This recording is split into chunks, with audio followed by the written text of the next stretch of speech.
Welcome to my fellow Regent, Dr. Gary Timmerman. Dr. Timmerman is Professor of Surgery at the University of South Dakota and Chair of Surgery in South Dakota at the Sanford Medical Center. Gary, welcome very much. Thank you for having me today, Steve. Thank you. I've enjoyed working with you over the years in your capacity first at Board of Governors and now Board of Regents. And on top of that, of course, all the incredible work you do on behalf of patients and the fellows who take care of patients through healthcare policy and advocacy. Perhaps we could start out just giving people a context of the type of practice in which you work. Well, I'm pretty much, as one gets older, one focuses more on certain areas. And although never formally trained as a surgical oncologist, that's somewhat what my practice has fallen into. As time has gone by, I've gone from doing every aspect of general surgery. When I started, I did vascular, I did thoracic, certainly colorectal. Steve, you'll smile to believe that I even did APRs. We did all of those operations, esophagectomies and the like, bypasses in a community of 20,000 people. And I was 33 years ago. And, certainly times have changed.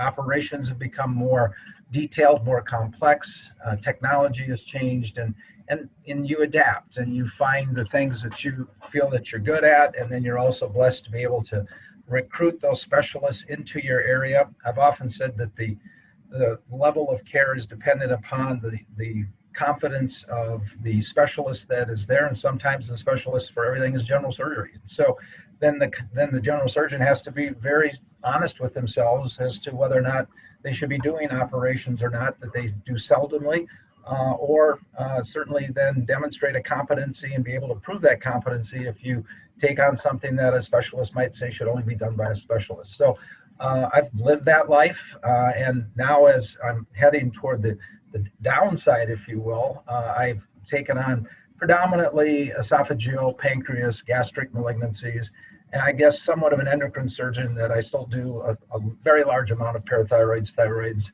and adrenal. So that goes along with the pancreas. So that's pretty much how my practice has evolved. And perhaps the other thing that you could give us some enlightenment about is geographically where you practice, because many people who look at these from the front lines videos are in other countries, and I think they could use some context, as could, I'm sure, many people in the USA. Well, we're the warmer of the two Dakotas. North Dakota, of course, is colder. My colleagues would give me a hard time about that. The state of South Dakota, is still a very large state. We're not very highly populated. There's not even 1 million people. I think there's about 880,000 people in the state of South Dakota, the entire state. The community I live in is around, it's the largest in the state, 185,000 people. But geographically, we serve a huge area. My state is about 400 miles wide and about 250 miles north to south. So, its land mass is quite large.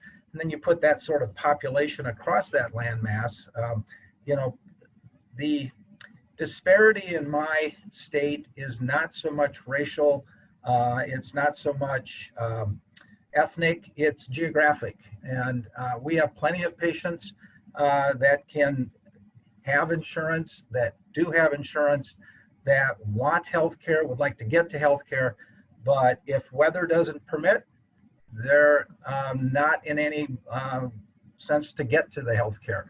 And if weather being storms, we have certainly blizzards we're known for here, very bad travel with icy roads, etc., and great distances to go to a qualified healthcare place. So our struggles are more geographic than necessarily economic, or as I say, the other disparities. That's very helpful to put in context what I'd like to ask you about COVID-19, and what were some of the challenges that you had in a state, South Dakota, that perhaps are different than in metropolitan Milan, Madrid, London, New York? Well, just a kind of a fast history of how this evolved in South Dakota. even though we're a large landmass in the center of the United States, it's almost as though we were on an island. In that, it was back in March when the ACS recommended that we stop doing elective surgery, and my hospital said, "Why? We don't have COVID here. There's really no evidence of it here yet." And we have adequate PPE, we have adequate resources, we have what we thought were adequate supplies. And therefore we continued, even though March 13th, I think the college said stop, my hospital continued doing elective surgery till about March 24th. And that's when our governor was on board with all the governors in the state and asked us to postpone elective surgery and non-essential surgeries. And about that time, we still didn't even have 30 cases in the whole state. So, we had a lot of people saying, well, what the heck, why are we doing this? But to my hospital's credit, they aggressively accumulated PPE, believing something might still be on the horizon. They reassigned staff, and we remarkably made it through this entire crisis, these first 4 months, 3.5 months, with no layoffs. Then in March, the governor projected that with our 800 and some thousand population, we should prepare for a peak of about 5,000 inpatients and up to as many as 2,000 vents. That startled us. We just don't have those sorts of resources. And so we were a bit still nervous and maybe happy we stopped doing elective surgery, but continued to collect PPE where we could get it and just prepared. And maybe some of your listeners might remember back in April, I was blessed to give one of the Regent talks about our state. And at that time, we were getting along with about 100, 120 cases in the entire state, maybe had 2 deaths. But then we have meat packing plants in South Dakota. So we have pork plants, and they populate, one particular in my city of Sioux Falls employs about 3,700 people. And literally within 2 weeks, on April 7th, they had 80 confirmed cases. And by April 16th, they had over 650 cases. And at that time, we were the nation's hottest spot of cluster of COVID. And we were like, holy cow, we're in it. Here we go. Let's see if all this preparation made a difference. And by April 16th, the city projected that by May 19th, the middle of the next month, we might have as many as 700 inpatients. We might have as many as 100 patients on vents. And we were scrambling to make sure we were ready. But in the meantime, we did a number of things that I think other places did, but we intensified our ad campaigns to stay at home and do social distancing. I'll give, the governors across the nation were giving governor mandates not to go out. Our governor didn't do that, and she took a lot of heat for that. But she did recommend that people over age 65, which is a large population of South Dakotans, stay at home. She arranged for, and our city arranged for isolation centers, that when people did become positive, we had hotels and motels that the city helped keep open, and patients would isolate there. Then we made arrangements with our hospital to have what we would call home monitoring groups that would check in on these folks so they were never lost. Of course, we then closed our schools, as everyone did. We closed arena events. We canceled a lot of the events that would be coming to town and sporting events. Our restaurants pretty much voluntarily closed. They weren't mandated to close. They voluntarily closed. And we had and we made designations of essential businesses, of which our people in our communities abided by. I didn't know this until later, but we were doing these cell phones distance pings, and maybe you've heard that, Steve, where they can actually figure out what you're doing by your cell phone ping, and are you staying at home? And they take samples across the city, and they recognized that we had reduced our moving around and, I guess, honored social distancing. We had reduced our activity by 40% in our Sioux Falls area alone. We instituted telemedicine, something that was on the horizon, which became a big deal for our area, in which primary care went to telemedicine, post-ops went to telemedicine, and we kept people out of the clinics as much as we could.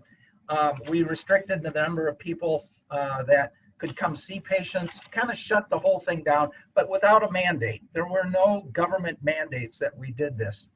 Then you add to it that 60 miles down the road, another meatpacking plant had the same kind of outbreak. And they employ about 2,100 people.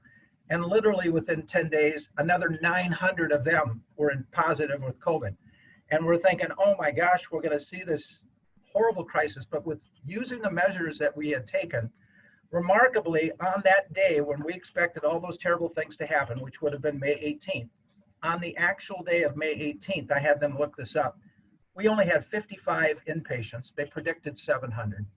We only had 25 in the ICU. They predicted 150. And we only had 15 patients on vents, and they had predicted over 100. They predicted nearly 100 deaths by that time. We still, just today, barely have 60 deaths in our state, which any death is tragic, but certainly nothing. So currently today in South Dakota, we have had just over 5,000 people test positive. If you remember when I started all this, it predicted we'd have close to 30,000. We've had, currently now we're with 1,000 active cases. My hospital, which is a close to a 600 bed hospital, has only, 25 patients. Let me get this back on here. 25 patients that are inpatients, and we only have 9 on vents and 11 in the ICU. The most we've ever had in the hospital at one time, Steve, are only 40 patients. We're averaging between 40 and 50 patients. The governor has said that we are under 25% of our projected peak, and we have not peaked, we're just plateauing.